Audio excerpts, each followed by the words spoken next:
Welcome. This is a hearing entitled Fulfilling a Legal Duty, Triggering a Medicare Plan from the Administration. I would ask the first witness in a panel by himself to come forward. Thank you, Mr. Bloom. We'll read the mission statement from the Oversight Committee. We exist to secure two fundamental principles. First, Americans have a right to know the money Washington takes from them is well spent. And second, Americans deserve an efficient, effective government that works for them. Our duty on the Oversight and Government Reform Committee is to protect these rights. Our solemn responsibility is to hold government accountable to taxpayers, because taxpayers have a right to know what they get from their government. We will work tirelessly in partnership with citizen watchdogs to deliver the facts to the American people and bring genuine reform to the federal bureaucracy. This is the mission of the Oversight and Government Reform Committee. I will recognize myself for an opening statement and then recognize the distinguished gentleman from Illinois, Mr. Davis. First, I want to thank not just the first panel of witnesses, but all the witnesses for their time and willingness to share their insights, as well as thank all the guests in the audience. As part of the Medicare Prescription Drug Improvement Modernization Act of 2003, Congress enacted a trigger provision, a statutory requirement to propose Medicare reforms should certain conditions be met. Each year, the Medicare trustees are required to include a Medicare funding warning in their annual report should general revenue funding exceed 45% of total Medicare revenue for the current year, or is projected to exceed 45% for the subsequent 6 years. Should that warning be issued in consecutive years, the trigger mechanism would take effect, requiring the President to submit legislation to Congress that would decrease the percentage of general revenue financing Medicare. Since 2006, every single annual report has included this warning. The previous administration complied with this law. The current administration has not. And that is troubling on at least two fronts. Firstly, and fundamentally, we are a nation of laws. We don't have the luxury of picking and choosing which laws we like and which laws we do not like.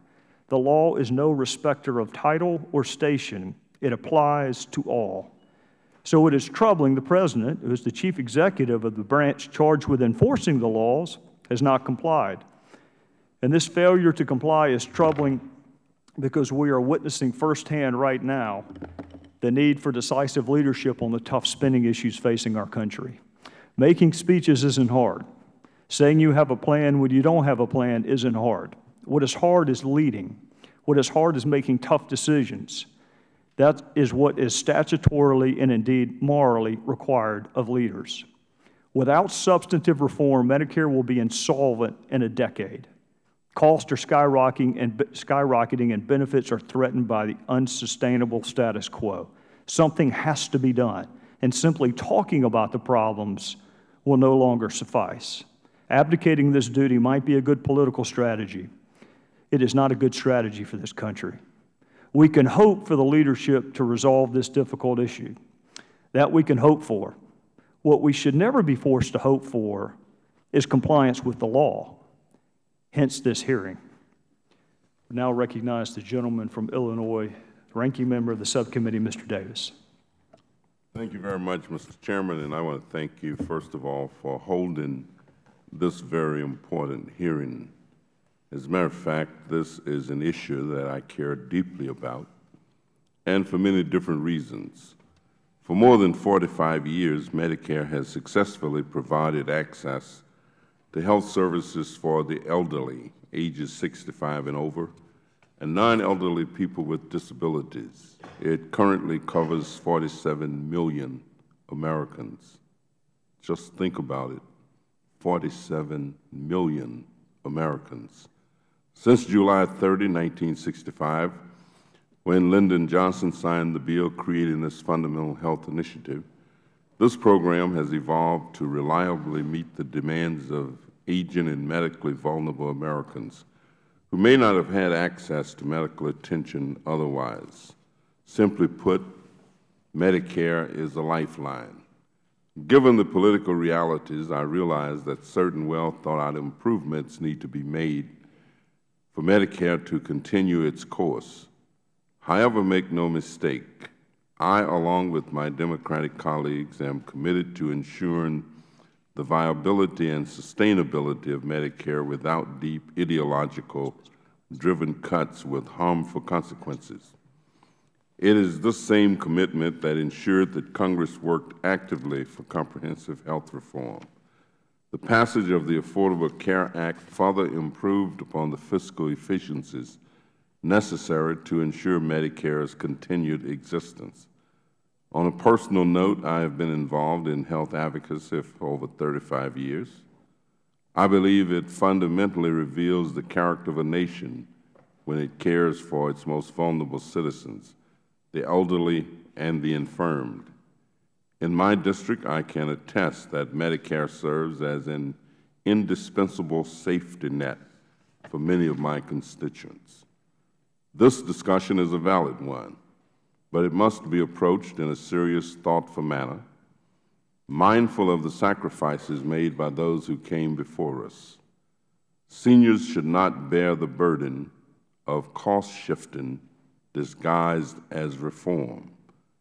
I look forward to the testimony of all the witnesses, and I will just end, Mr. Chairman, by suggesting that if it was not for Medicare, many of the senior citizens that I personally know probably would not still be around, because oftentimes Medicare is the only stopgap between them and the grave.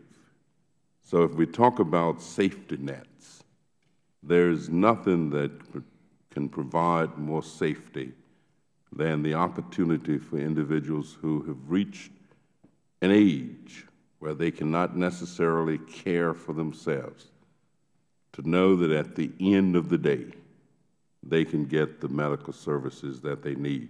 I look forward to the hearing and yield back the balance of my time. I thank the gentleman from Illinois. Would now recognize the gentleman from Maryland, the ranking member of the full committee, Mr. Cummings. Thank you very much, Mr. Chairman. I want to thank you for calling this hearing today, and I want to pick up where the ranking member of this subcommittee left off. As the son of a mother who is 85 years old, I just watched her struggle through the difficulty of seeing her doctor retire and trying to help her find a new doctor. She found a new doctor, but even that was very taxing on her at 85 years old.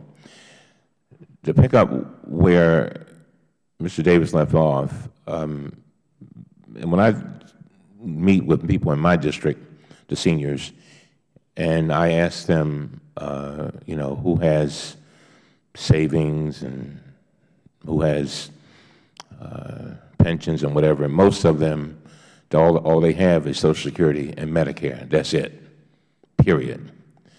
So to put it more bluntly, without Medicare, they would be, many of them would be dead, period. There are 45 million people nationwide who depend on Medicare for their health care. For them and for millions of seniors who will come after them, it is vital that Congress ensure Medicare's long-term solvency. The Patient Protection and Affordable Care Act extended the Medicare Trust Fund solvency by 8 years, which is one of the many reasons I'm proud that I voted to enact this law, and I will go to my grave defending it. By providing free preventative screenings and reducing the cost of brand-name prescription drugs, the Affordable Care Act has already made a tremendous impact on seniors' health care and their pocketbooks. The Affordable Care Act also addresses the escalating costs of health care by reforming Medicare's payment and delivery system to incentivize high-quality, better coordinated care, to root out inefficiencies, and to fight fraud and abuse. In contrast, the recent plan passed by my House Republican friends would eliminate Medicare as we know it. In a radical transformation, they would wipe out Medicare's guaranteed benefits for seniors.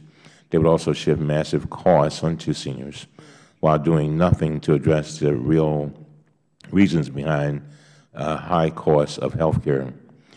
Under the Republican plan, seniors age 65 and 66 would be abandoned to find health care on their own or go without it. Seniors 67 and older would get a voucher from the government to pay a smaller and smaller share of their health care costs. But one of the questions that I posed to so many, and I've never received a satisfactory answer, Mr. Chairman, is that if I have a senior at 65 years old with diabetes and its companion heart disease, who's going to insure them? I don't care how much money you got. Who's going to insure them? The nonpartisan Congressional Budget Office estimated that the Republican plan would more than double out-of-pocket costs for seniors. Right now, seniors pay about 25 to 30%. Under the Republican plan, they would pay 68%, with no money, by the way. The Center for Economic Policy Research calculates that the Republican plan would shift costs of up to $4.9 trillion on to seniors. For the individual senior citizen, that would amount to an average of $13,368 per year. Mr. Chairman, the Republican plan is a cruel, and it is sadly a cruel betrayal of our nation's seniors. It would have a profoundly negative impact on the health of those elderly. It would be detrimental to the nation's economy, and it would impair the living standards of seniors and their children, who will be called upon to take over when the government abandons them. This radical, now that's, and again, I go back to if they can get insurance. This radical plan is not inevitable, and Democrats in Congress will fight tooth and nail to help protect our nation's seniors from this abomination. At the same time, we will seek common sense measures to curb runaway medical inflation rather than taking away medical care from people who need it. And I agree with the ranking member. There are things that have to be done with regard to Medicare. Nobody is saying it's sort of one way or the highway, but we have to do those things that are sensible. And we have to do those things, we have to treat this as if we are the most skilled heart surgeon performing the most delicate operation, so that we do the treatment and give the reform that will allow Medicare to live as opposed to allow the patient to die. And so I look forward to the testimony today. I want to thank our witnesses. And again, Mr. Chairman, I think this is a grand opportunity for us to address this issue. And with that, I yield back. I thank the gentleman from Maryland. It's now my pleasure to introduce Mr. Jonathan Bloom, who's the Deputy Administrator and Director of Center for Medicare and Centers for Medicare and Medicaid Services. Pursuant to committee policy, I would ask Mr. Bloom to please rise and let me administer an oath. Do you solemnly swear or affirm that the testimony you're about to give this committee to be the truth, the whole truth, and nothing but the truth? May the record reflect that the witness answered in the affirmative. Mr. Bloom, there are a series of lights, hopefully, somewhere. They mean what they traditionally mean and outside of committee hearings. So with that, we would recognize you for your 5-minute statement. Great. Thank you, Chairman Gowdy, Ranking Member Davis, and members of the committee. I am pleased to be here today to talk about our efforts to strengthen the Medicare program. I'd like to make 3 main points during my 5 minutes. First, the Affordable Care Act has made substantial improvements to Medicare's overall finances. The Affordable Care Act will reduce Medicare spending by over $500 billion over the next 10 years. Many of the savings provisions included in the Affordable Care Act came from proposals that were part of the President's first budget submission to Congress in 2009. These proposals included payment changes to promote accountable care organizations to participate within the Medicare program, bundled payments to promote greater care coordination and greater efficiency to our payments, payment reductions to certain healthcare providers, and incentives for hospitals to improve quality. Many of these savings provisions have been already implemented, so the savings are real, and CMS is on track to implement the remaining savings provisions on time. This year's Medicare Trustees report confirmed the Affordable Care Act's impact on the program's overall solvency. The Part A trust fund solvency has been extended by 8 years. The 45% trigger threshold will be met by 2013. Projected per capita spending will be 2.9% over the next 10 years, significantly lower than the previous 10 years. The cost curve, at least in the short run, has been bent downward.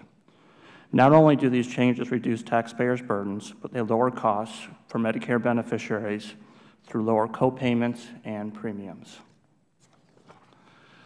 The second point that I want to make today is that reducing Medicare costs is one of CMS's greatest priorities, highest priorities. We have made significant new investments in reducing waste, fraud, and abuse.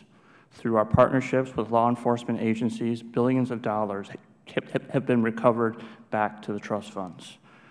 We have also implemented on January 1st the first round of competitive bidding for medical supplies, such as power wheelchairs.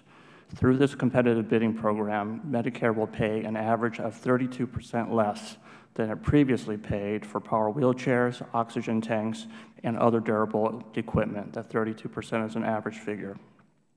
The program will save billions of dollars for taxpayers and beneficiaries when fully phased in.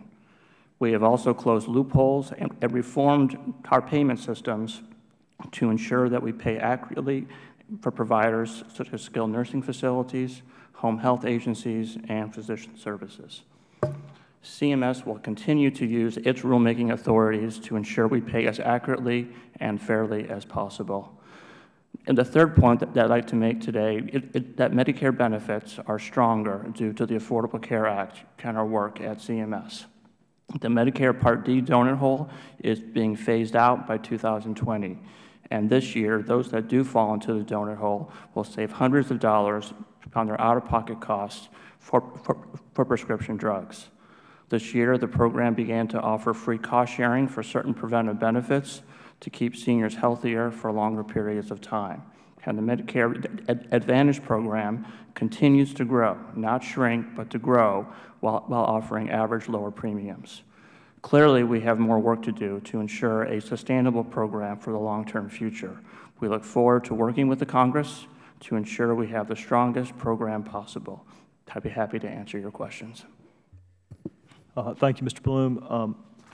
I would say on behalf of all of us, votes are imminent, and all of us want to be good stewards of your time as well as the time for the second panel. I know that people have other commitments and other things to do. So we're going to ask questions until they call for votes, and then if we get back in time and you're still here, great. If not, then we want to be respectful of things other people have. So thank you. We apologize for that in advance. Mr. Bloom, what's the purpose of the trigger?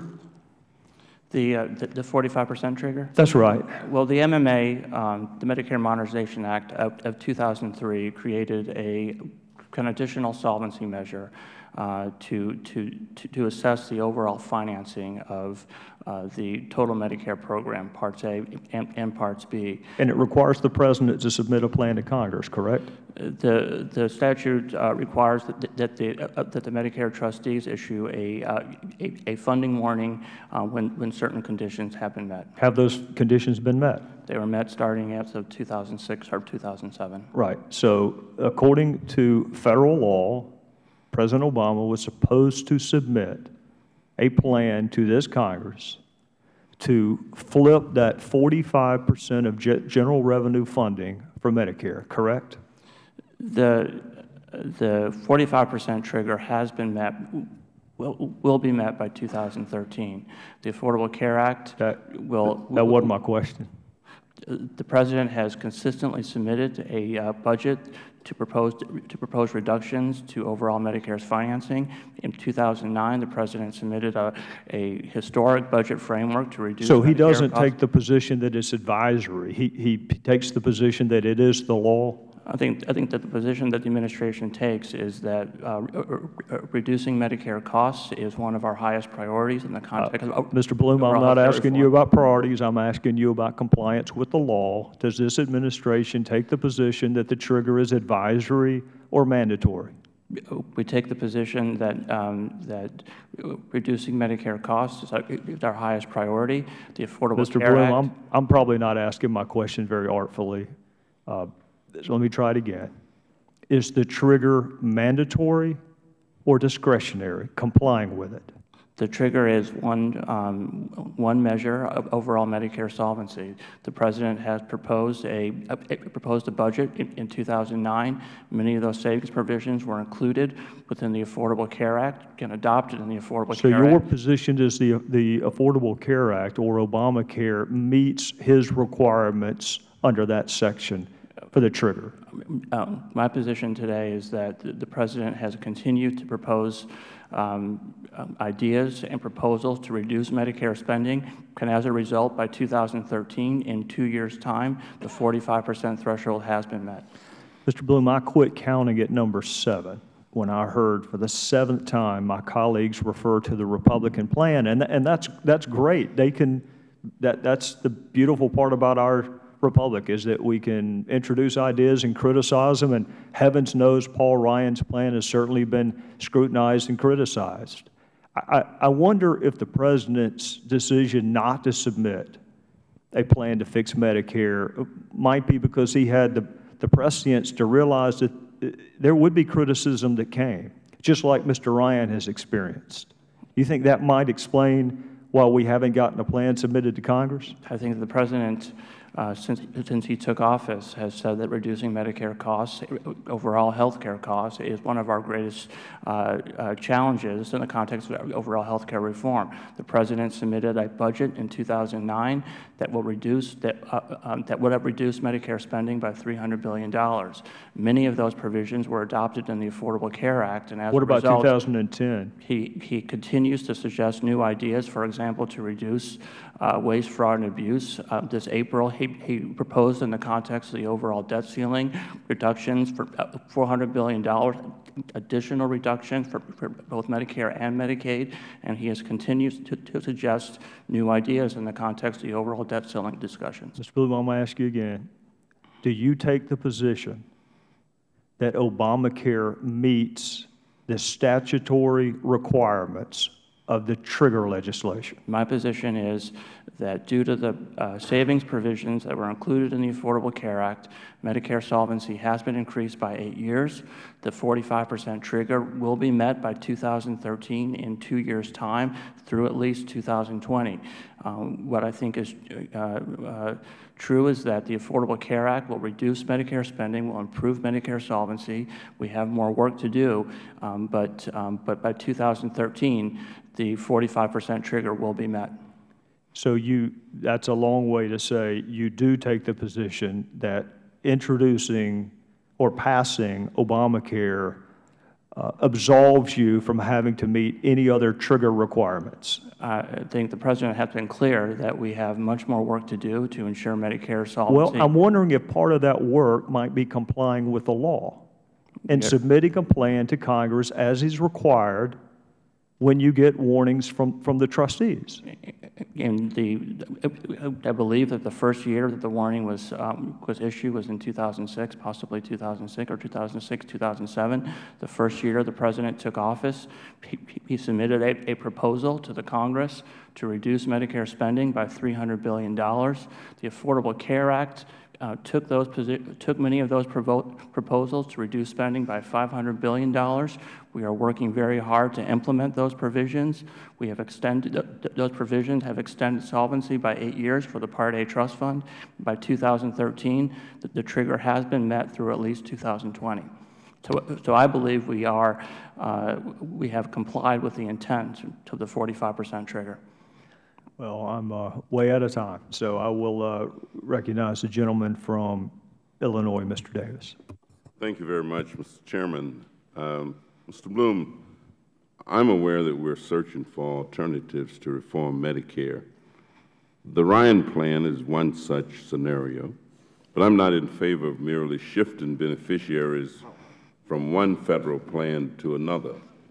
The Congressional Budget Office said the following about the Ryan plan, and I'm actually quoting: as the eligibility age for Medicare rose from 65 to 67, some people who were 65 or 66 years old or were approaching those ages would turn to other programs for health care and income support. For example, more people might apply for disability benefits under the disability insurance program or under the Supplemental Security Income Program.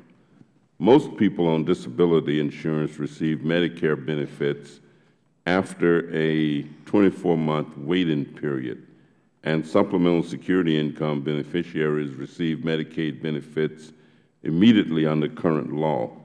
Most people might also apply for the Supplemental Nutrition Assistance Program or other welfare programs. Is it reasonable to believe that under the Ryan Plan, seniors will be forced to rely on other public health programs or simply not obtain those services at all? My reading of the Congressional Budget Office analysis of Chairman Ryan's plan is that it would shift additional cost onto Medicare beneficiaries. That the way the program is structured, to my understanding, is that it sets a premium support system that grows over time by an amount less than the overall projected trend rate in healthcare costs, and as a result, that shifts cost onto Medicare beneficiaries relative to what they would have paid without the proposal.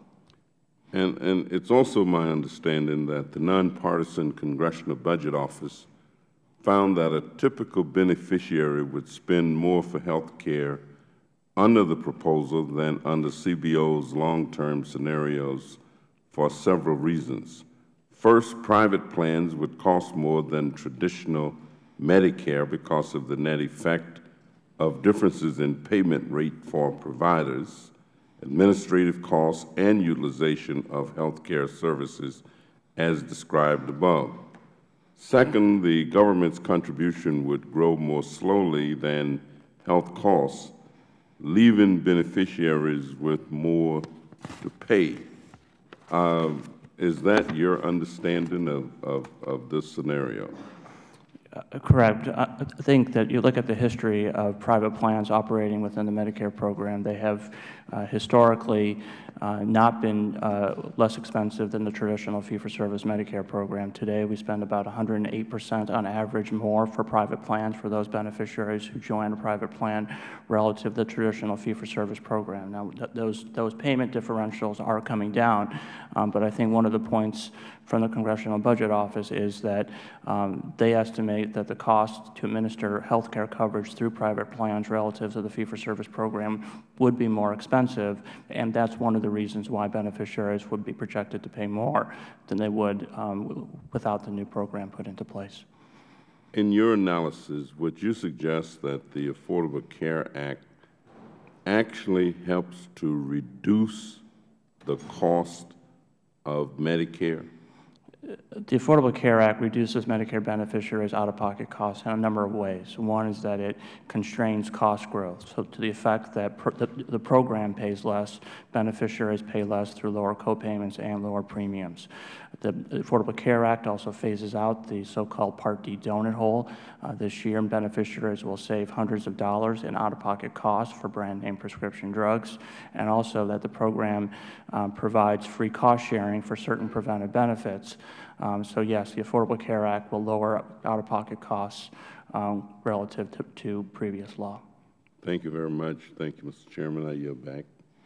Thank the gentleman from Illinois. The chair would now recognize the gentleman from Tennessee, Dr. Desjarlais. Thank you, Mr. Chairman, and thank you, Mr. Blum, for appearing today. Just in continuation of the conversation we were just having, you're talking about lowering health care costs under Obamacare plan for Medicare recipients. Does the plan take into account the fact that there are 10,000 new Medicare recipients entering the Medicare pool daily? Does it take into account the fact that the average life expectancy now versus 1965 has grown by about 10 years? I believe the average life expectancy in 65 was 68 for a male, and it's much higher now, thankfully. The CBO says that it will be insolvent by 2024. With all those considerations, is that all covered in the Affordable Health Care Act, and is that going to be taken care of in terms of still being able to lower costs despite this huge influx? Sure. And the CBO will report that Medicare is going to be insolvent? Well, the trustees' report that I cited during my opening statement projected that Medicare trust fund solvency will be increased by 8 years, that the 45% trigger will be met by 2013. Per capita spending will be constrained over the next 10 years relative to the previous 10 years. Those projections also include the fact that beneficiaries live longer, the fact that more beneficiaries due to the baby boom generation will be added to the program. So the figures that I cited take into account the demographic changes that are projected to happen to the Medicare program. Okay. And as a practicing physician who's taken care of many Medicare patients, do you believe that we can reduce the cost the way you speak here and maintain quality of care? I think one of the greatest challenges and also opportunities that is contained within the Affordable Care Act is the opportunities to use payment reform to change how we think about paying for care, to shift to paying for value from paying for volume. The Affordable Care Act includes many provisions to make our healthcare system safer, more focused on outcomes. For example, focusing on hospital readmissions. So, I mean, the spirit of the Affordable Care Act is to constrain cost growth, in part by lowering payment updates to providers, but also to fundamentally change how we think about paying for care, to focus on the value, to focus on the outcome, rather than just the volume of services. What is it going to do with the SGR? Because that's a looming issue that concerns both the recipients of health care, because seniors are already having difficulty finding providers, sure, and providers seem to be exiting the Medicare plan because of the cost cuts. Right now we have anywhere from a 21 to 28% cut. Does your plan include a 30% pay cut to providers? Congressman, you are correct. According to our current projections, that if Congress does not extend the so-called SGR extensions, that CMS will have to reduce physician payments by 30%. We are very concerned about this projected payment reduction, and while we don't see any disruptions to access to physician services across the country right now, we are concerned that physician access could be compromised if this cut were to take into effect. The President has called for a permanent fix to the SGR, one that's also fiscally responsible. How are we going to pay for that? I mean, what are we going to tell our seniors right now? Don't worry, we're going to cut physicians' pay by another 30% when essentially there hasn't been a pay increase for a decade now, despite rising health care cost, overhead cost, and physicians are going to be paid probably 50% less than they were a decade ago. Do you really think that's going to fly? Can you tell our seniors with any confidence that doctors are going to be there for them, and what does the Obama administration have as a solution for this? Well, I can't speak for the Congress, but the President this year in his 2012 budget submission proposed a 2-year extension that was fully paid for through payment reduction, through improvements to how we think about waste, fraud, and abuse within the Medicare program. But the President has also called for a permanent solution, but one that's also done in a fiscally responsible way. So we're going to kick the can down the road? I think what the President has said is that we need to find a permanent solution working with the Congress. His budget submission this year included a 2-year extension, but his very strong policy preference is for a permanent fix to the SGR. Okay, so we'll worry about when we get there is basically what I'm hearing. Let's talk about IPAB quickly because we're running out of time. That's another area that I think maybe even the administration recommends flawed. We have an independent payment advisory board that is basically tasked with rationing health care, even though they're saying that they're not allowed to ration it, but they are tasked with cutting Medicare. And I find it interesting that the Ryan plan has been accused of ending Medicare as we know it. In reality, Obamacare within the next 2 years is going to start making drastic cuts in payments to Medicare recipients and providers, and I see a recipe for disaster. Well, I think the overall— Mr. Bloom, the gentleman's time has expired, but I don't want to prevent you from answering. I would just ask you to answer in light of the fact that the gentleman's time has expired. Thank you. I think that the overall goal that we have, that I think all of us have, is that to ensure that that cost growth remains lower than the past. And I think one of the reasons that Congress did include the IPAB provision was to create a check on overall per capita growth.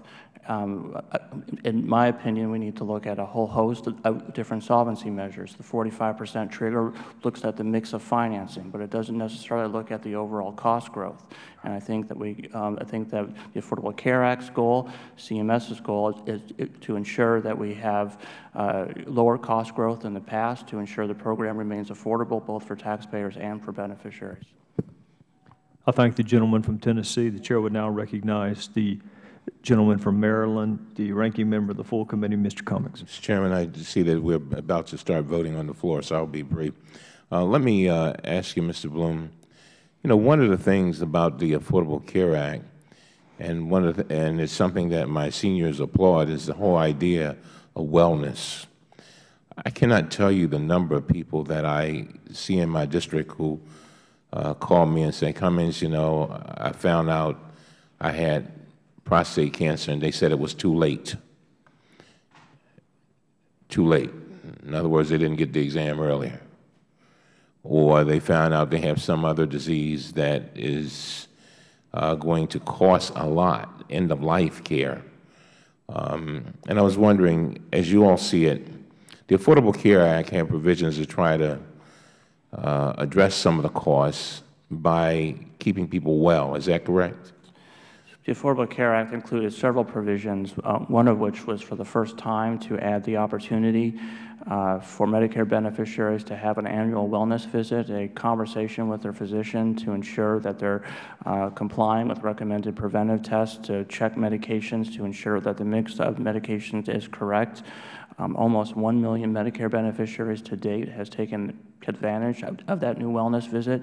The Affordable Care Act also included provisions to lower barriers for beneficiaries to take advantage of preventive benefits by waiving the cost sharing for certain preventive benefits. And I think that in our opinion at CMS is that we need to keep our beneficiaries healthier for longer periods of time. That's the right thing to do for beneficiaries, but it's the right thing to do for overall Medicare costs.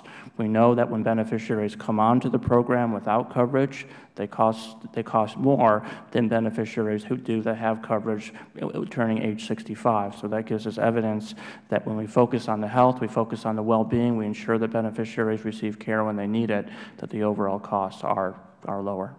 If you'll recall, when I did my opening statement, I talked about a question that concerns me, and I'm sure many others. If you got a senior who's 65 years old who has diabetes and who has heart disease, I asked the question, who's going to insure them? And and I'm sure you all have tried to figure this out because you realize that there is a Republican plan. And so under that plan, have you figured out who's going to insure those folks? Because I've got a lot of folks in similar situations in my district. Well, the plan, I understand it, Chairman Ryan's plan would take effect in 2022. I think it's hard to predict which insurance companies would come into a market in more than 10 years' time. But I think the keys are to have very strong risk adjustment mechanisms to ensure that plans have very strong incentives to take those that have chronic illness, chronic sick. The history of the private plan system within the Medicare program to date has been that when we don't account for the high costs that beneficiaries with diabetes or other chronic conditions have, that plans figure out ways not to care for them. You talked about waste, fraud, and abuse, and that's been certainly a subject that has come before our full committee quite a bit, and it's something that we are tasked with addressing. And you know, do you all see a lot of waste, fraud, and abuse in the Medicare system? And do you know, those are words that we hear over and over again. I mean, every year. I've been hearing it for the last 15 years since I've been here. Waste, fraud, and abuse. Waste, fraud, and abuse. The question is, do we have a plan to truly attack that? I think in 2009, there was a historic coming together of both CMS and the law enforcement agencies, Department of Justice, of trying to do more than what was done in the past to reduce true fraud in the program. One thing that was put into place is Operation HEAT, which targets both law enforcement resources and also analytic resources to the hot spots of the country for Medicare fraud. We know that fraud tends to be in certain parts of the country, then it moves when law enforcement moves in. So the key really is to follow the hot spots and can ensure that the fraudsters don't get ahead of law enforcement. Second is that we are using data analytics in novel new ways to both find waste, fraud, and abuse, but also to predict where waste, fraud, and abuse could be happening. And the third area is that we need to make sure that our payment policies are correct. They don't overinflate to create incentives for fraudsters or bad actors to come into the program. One example is that we have reduced prices paid for certain durable medical equipment. That's an area that we have had a lot of fraud in the program by 32%.